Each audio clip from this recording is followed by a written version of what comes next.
रुक गई, गला आवृत हो गया, आंखों में से अश्रु बहने लगे। राजा परीक्षित, यह सारी मेहनत है ना मेरी, बेकार हो गई।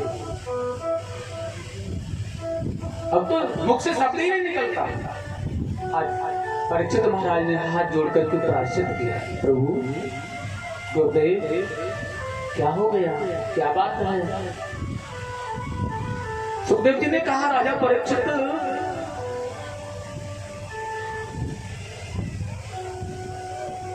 यह परम ब्रह्म परमात्मा है,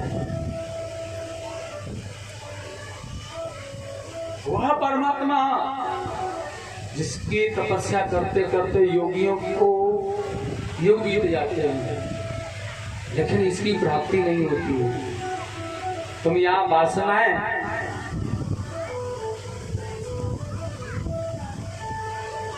बड़ा सुंदर कहा है। और मैंने तुम्हें बताया है ना, जब भगवान लीला कर रहे हैं, माखन चुरा रहे हैं तो कितनी उम्र है, गाय चराए तो कितनी उम्र, 4 से 5 वर्ष। और ये लीला भगवान ने की है ना, ये वस्त्र उठाए हैं ना गोपियों के, 5.5 वर्ष की उम्र है भगवान की, बहुत ज्यादा नहीं, अद्भुत भाव। ठाकुर जी सुखदेव स्वामी को वंदन किया है, प्रायश्चित किया है, बड़े सुंदर भाव में, अनन्य भाव में आगे कहना प्रारंभ किया है। गोपियां भगवान को पति बनाना चाहती हैं राजा परीक्षित, लेकिन क्या कोई भगवान को स्वशरीर माने वस्त्र रूप की श्रृंगार से पा सकता है? या फिर सौंदर्य रूप हो तो भगवान ज्यादा प्रसन्न होते क्या उससे? ठाकुर जी वही बताना चाह रहे हैं, भगवान रूप से मोहित होकर के प्रसन्न नहीं होते, सुंदर वस्त्र पहनने से प्रसन्न नहीं होते। और ये गोपियां है ना, वस्त्र रूपी आवरण का ब्रह्म की प्राप्ति को पाने के लिए चली हैं और कह रही है कि नग्न अवस्था है, इसलिए हमें वस्त्र दो तो हम निकल के जल से बाहर आए। ब्रह्म की प्राप्ति करने के लिए जीव अगर जा रहा है तो क्या शरीर रूपी आवरण का पर्दा चाहिए, क्या वस्त्र रूपी आवरण का पर्दा चाहिए, या संसार रूपी आवरण का पर्दा चाहिए? जहाँ ठाकुर जी का मन है ना, वहाँ कुछ पाने की स्थिति नहीं होती। जैसे मैं सुखदेव जी जा रहे थे, एक सरोवर में स्त्रियां स्नान कर रही थी, उनको आने पर उन्होंने स्नान करती नहीं, वो नग्न अवस्था में। व्यास मुनि जैसे जा रहे थे, एकदम से वस्त्रों से तन को ढक लिया। व्यास जी ने कहा, मेरा पुत्र गया तब तुमने वस्त्र नहीं पहने, मेरे आने पर वस्त्र ढक लिए, तुमने पहन लिए, क्यों? तो उन देवियों ने कहा था, व्यास जी तुम्हें नारी क्या होती है, पुरुष क्या होता है, वासना क्या होती है, यह भेद है, लेकिन तुम्हारे पुत्र सुखदेव को यह भेद नहीं है कि नारी क्या है, शरीर क्या है, वस्त्र क्या है, वस्त्र होता क्या है, नग्न शरीर होता है, क्या होता है, कैसा होता है, उन्हें कोई भेद नहीं है। वो तो आत्मनिर्भर है, और वही भगवान को पा सकता है जो आत्मनिर्भर है, जिसे अपने शरीर का ख्याल नहीं, वस्त्र का कोई ध्यान नहीं, किसी का कोई वेदना नहीं। और गोपियां पाना चाहती है भगवान को, तो वो बताना चाहते हैं कि कैसे जीव भगवान को पा सकता है, कैसे मिल सकता है। वह गलामी गोपियों के अंदर की निकाल करके भगवान ने, और गोपियां उनको वस्त्र दिए, पहन लिए, खड़ी है। भगवान ने कहा, देवियों मैं तुम्हारे मनोरथ को पूर्ण करूंगा आज रात्रि के वेले में, बड़ा शरद रात्रि मैं महाराज करूंगा, तब तुम्हें बुलाऊंगा, तुम्हारे मनोरथ को पूरा करूंगा। बड़ी सुंदर, बड़ी आनंदमयी कहानी। और देखिए आगे तो बड़ा सुंदर बताया है महाराज, भगवान की गायें आज दूर जंगल में चारा चुगने चली गई है। आज ये अरुणोदय काल में गायों को लेकर आए थे, गोपियों पर उपकार करने के लिए। भोजन की व्यवस्था किसी के भी साथ में नहीं है, और जब भोजन की व्यवस्था किसी के साथ में नहीं है ना, तो देखिएगा हाँ दूर गाय चली गई। भगवान ने ग्वाल वालों से कहा, भैया भूख लग रही है, कुछ भोजन की व्यवस्था करके लाओ। भगवान ने ग्वाल वालों से कहा, कहाँ से लाए? भगवान कन्हैया ने कहा यहाँ से कुछ दूरी पर कुछ ब्राह्मण यज्ञ कर रहे हैं, वहां जाकर के कुछ भोजन लाओ। दौड़े दौड़े ग्वाल वाल गए ब्राह्मणों के पास में, लेकिन उन्होंने ठुकरा दिया है, यज्ञ नहीं पूरा हुआ, भोग नहीं लगा, भोजन नहीं मिल सकता। लौट करके उसी पैरों आए भगवान कन्हैया को कहा, लेकिन ठाकुर जी ने फिर भेजा। अब की बार वो ब्राह्मण पत्नियों के पास में गए, जाकर के कहा माताओं हमारे भगवान यहाँ गाय चराते हुए आए हैं, भूख लग रही है, उनके लिए कुछ सामग्री हो तो दे दो, कुछ भोजन हो तो दे दो। अब भगवान आए हैं ऐसा पता चला ब्राह्मण पत्नियों को, वह ब्रह्मा भगवान जिसकी आराधना, जिसके लिए यज्ञ अनुष्ठान विधान किया जाता है, वो साक्षात यहाँ आए। भोजन की थालियां सजाकर भागने लगी, और भागते भागते जैसे आई ना भगवान के पास, भगवान ने बड़ा सुंदर स्वागतम वो महाभाग आश्यताम करवाम के, पधारिए, आइए माताओं, पधारिए देवियों, आओ बिठाला। बहुत सुंदर अपने हाथों से भोजन भगवान को करा रही है। बाल बाल सखाओं ने भोजन किया, बहुत ही सुंदर भगवान ने कहा मैयाओं तद यात देव यजनम पतयो बोधुज्जाय स्वत्रम परसयति युष्मा विग्रह में ब्राह्मण पत्नियों के पूजन करके भगवान ने कहा कृतार्थ मैयाओं मैं धन्य हो गया आपका दर्शन करके, तुम्हारा भोजन बहुत ही आनंदमय तृप्त करने वाला, बहुत सुंदर नमन किया। लेकिन सुनो अब तुम जाओ अपने पतियों के पास यज्ञ पूरा करो जाकर। ब्राह्मण पत्नियों ने कहा भगवान यह क्या बात हुई, क्या हमारे पति हमें स्वीकार करेंगे? भगवान ने कहा जाकर देख रहे हो मैं यही हूँ, बताना। जैसे जाकर के गई, ब्राह्मण जो है ना यज्ञ करता, वह हाथ जोड़ करके खड़े हैं, देवियों धन्य हो आप, ठाकुर जी के यहाँ आने पर हम अखबागे उनका दर्शन नहीं कर पाए, और तुम दर्शन करके आई हो प्रभु जी का। भगवान की बहुत बड़ी कृपा है तुम्हारे ऊपर, बड़ा कृतार्थ क्षणों में वंदन किया, उन्हें प्रणाम किया उनको, ऐसी भगवान की कृपा है। और देखिए इधर गायों को लेकर के आए भगवान संध्या वेला, और गोष्ठों में गायों को पिया। स्वामी सुखदेव जी ने कहा है बड़ी सुगंध आ रही है ब्रज में से, बहुत ही आनंद है। घर घर ना दिव्य पकवान बनाए जा रहे हैं, बहुत ही दिव्य पकवान, अद्भुत आनंद की बेला, बहुत ही आनंदमय। भगवान ठाकुर जी ने गायों को गोष्ठों में किया, ग्वाल बाल अपने अपने घरों में गए, बड़े सुंदर पकवान मैया बना रही थी। लाला ने जाकर के मैया से कहा भूख लग रही है, कुछ दे दो खाने के लिए। आज माता यशोदा महारानी ने बड़ा सुंदर कहा है, देखो लाला आज शैतानी नहीं चलेगी, आज तो हमारे यहाँ भगवान जी का पूजन होगा। भगवान कन्हैया ने कहा मैया बताओगी कौन से वाले भगवान जी का पूजा होगी?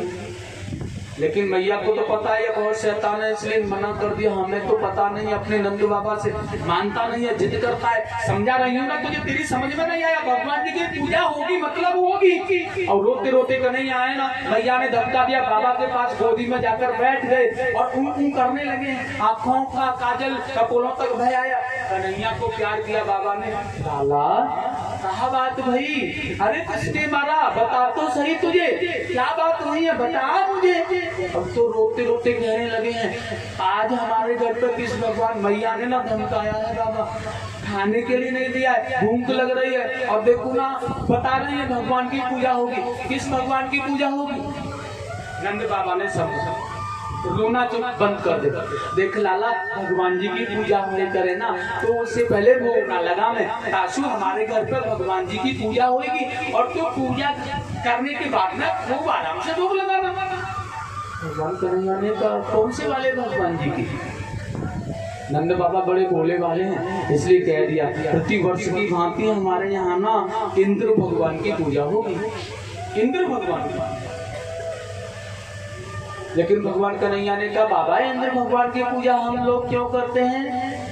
भगवान कन्हैया को बाबा ने बड़ा सुंदर समझाया है, कन्हैया यह इंद्र भगवान है ना जल बरसाते हैं बेटा, और जल वर्षा होती है ना लाला तो चारा उगता है, उस चारे को हमारी गाय खाती है पुत्र।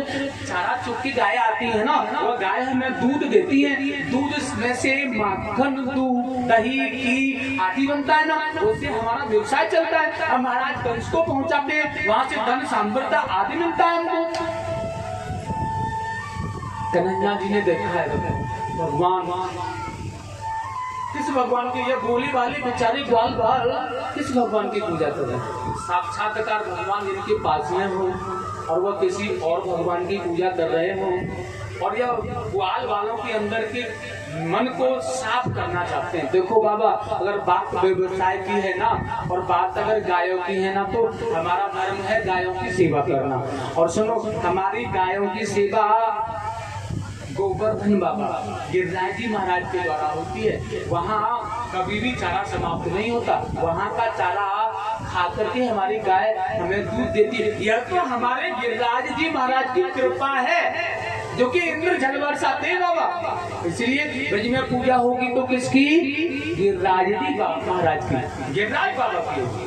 बहुत जिद की आदि ग्वाल बाल गोपों ने कहा है, देख लो कन्हैया जिद कर रहे हो, एक शर्त है लेकिन हमारी, तुम्हारे गिरिराज भगवान की तो पूजा कर रहे हैं। क्या शर्त है? देखो सुनो, पहली बात, अगर आप तुम्हारा गिरिराज भगवान साचा है तो हम जो भोग लगाएंगे ना, 5 किनके निकाल के डाल देते हैं, ऐसे भोग लगता है। ऐसे नहीं, जैसे भोग लगता है वैसे ही अगर भोग को खाएगा तो हम मानेंगे कि तेरा भगवान सच्चा है। पहली बात। दूसरी बात यह है कि देखो, अगर इंद्र देवता ने कोई भी संकट आपत्ति वहां पर आई तो तेरे भगवान को हमारी सुरक्षा करनी पड़ेगी।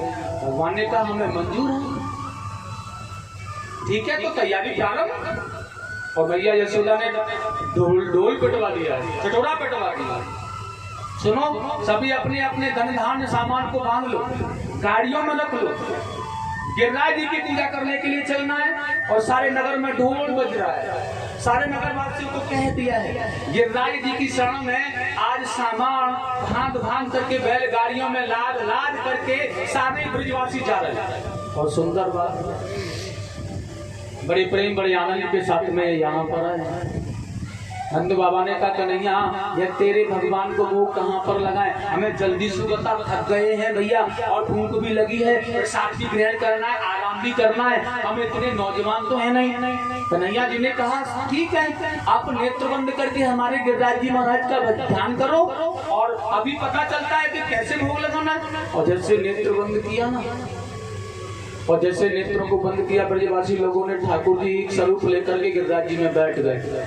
और जैसे ही खोला नेत्रों को, देखा देखो बाबा यहाँ पर भोग लगा, बड़े प्रेम बड़े आनंद के साथ।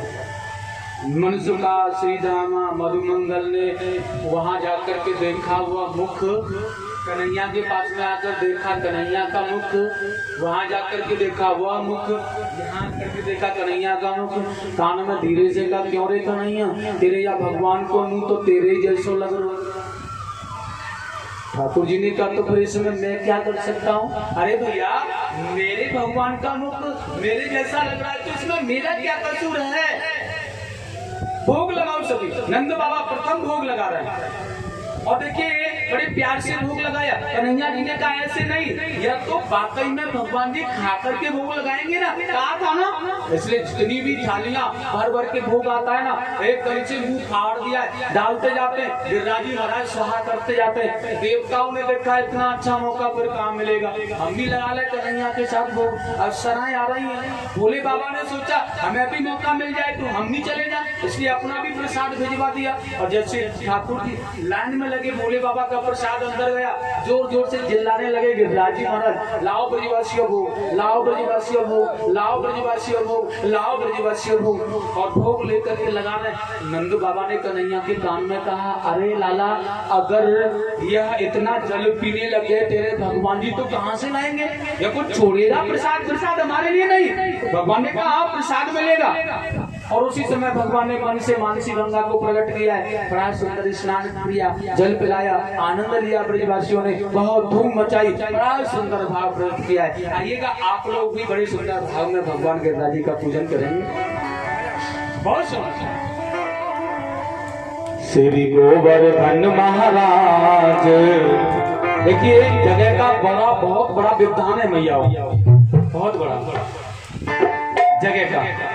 इसलिए अगर किसी का बहुत ज्यादा भारी मन भी है ना, तो अपने स्थान पर रहें कहीं, क्योंकि स्थान दूसरा है नहीं, आपकी कहाँ, अपने ही स्थान पर खड़े रहें, वहीं धीरे धीरे आराम से बैठे बैठे भी आनंद लें, या फिर खड़े भी होना तो अपने ही स्थान पर खड़े रह करके आपको नृत्य करना होगा और पूजन भी करना है। तो बारी बारी से आना, धीरे धीरे एक एक करके आना है सभी को पूजन करने के लिए, और पूजन सभी को करना है, कोई भी बाकी नहीं रहना चाहिए, सभी पूजन करेंगे। सुंदर भाव से देखिए यजमान पूजन करेंगे, बड़े सुंदर भाव अपने परिवार के साथ सर्वप्रथम, बहुत सुंदर।